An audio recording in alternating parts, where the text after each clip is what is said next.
En la línea telefónica agradezco mucho al ingeniero Rodrigo Guerra Botello, él es secretario general de la Federación de Instituciones Mexicanas Particulares de Educación Superior, para hablar de este tema. Ingeniero, muchísimas gracias y bienvenido.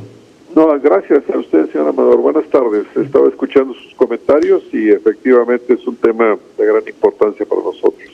Ingeniero, ¿cuál es quisiera empezar básicamente con esto, ¿cuál es primero ya el escenario que ustedes tienen en este momento tras 4 meses de confinamiento? Muchas escuelas, muchas universidades ya terminaron sus cursos, se fueron a lo que es el periodo vacacional. ¿Cuál es el escenario y cuál es la experiencia que les dejan estos 4 meses, ingeniero? Bueno, en general la experiencia es que tuvieron las universidades que extender algo que ya venían practicando, porque la educación híbrida o mixta, como se quiere llamar, ya era una realidad, no en la intensidad, por supuesto, que la pandemia nos obligó.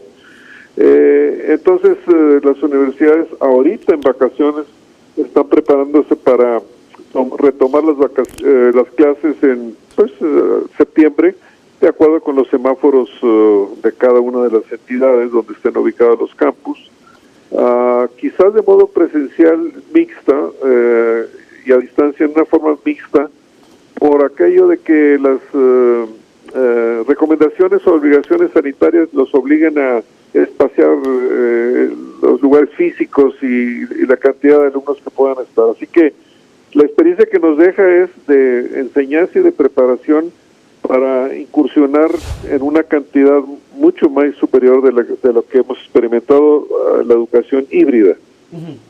Ingeniero, también nos enfrentamos en este país, a diferencia de quizá Europa o el propio Estados Unidos, que tienen un acceso mucho mayor a la tecnología en los hogares, a hogares en donde de pronto no hay tantas computadoras o no hay una conexión a Internet tan poderosa.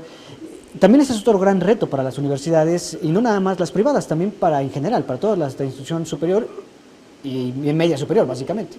Efectivamente, la experiencia también nos enseñó que una cosa es tener un teléfono celular inteligente y otra cosa es tener un dispositivo adecuado para tomar clases en línea. El aspecto del ancho de banda disponible en los hogares es un tema también, puesto que en los hogares a veces hay más de un familiar que esté estudiando en esa modalidad. Entonces las universidades lo que han optado por hacer es una combinación de acciones pues de diferente índole, que nos llevan a veces abrir centros de cómputo fuera del campus con todas las medidas sanitarias. Bueno, ¿me escucha usted? Sí, aquí con todas las medidas sanitarias con programación para aquellos chicos que no puedan tener las facilidades en casa. Esa es una idea que se está flotando. La otra es, algunas universidades han pensado en apoyar con programas financieros la compra de computadoras o la renta de computadoras. Esa es otra tendencia que se está observando. Y la verdad es que hay otras alternativas mucho más básicas para atajar el problema, utilizando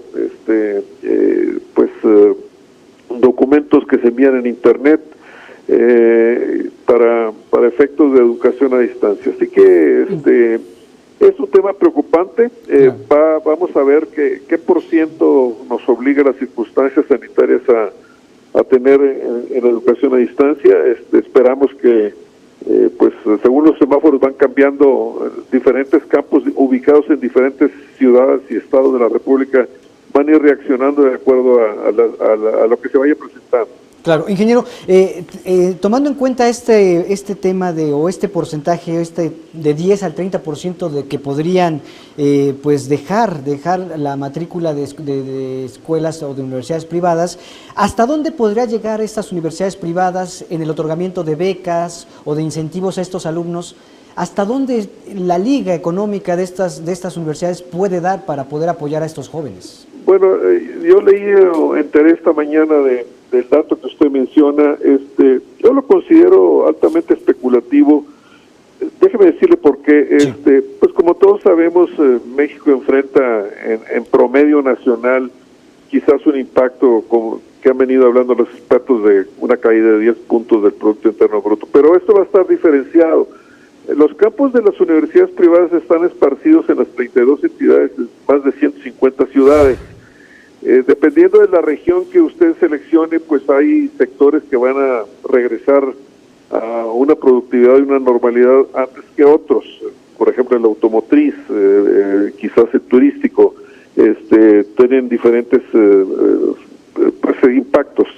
Entonces, pensamos que el 20 o 30% que se habló me parece un poco exagerado, y le voy a decir por qué. Normalmente los papás hacen esfuerzos sobrehumanos, cancelan una serie de consumos, por supuesto vacaciones y una serie de cosas, y haces hasta lo imposible para que el hijo o la hija siga estudiando. Segundo, hay otras herramientas como por ejemplo bajar la carga académica y por lo tanto bajar el costo de las colegiaturas, cuando menos en este año que sigue. Por supuesto que eso tiene un impacto en los ingresos de la universidad, pero ayuda a las familias.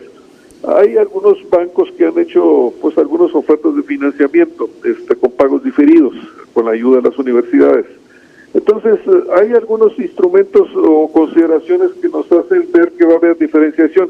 Cuando un padre de familia no puede ya pagar, lo que hace es que selecciona una universidad privada de menor costo.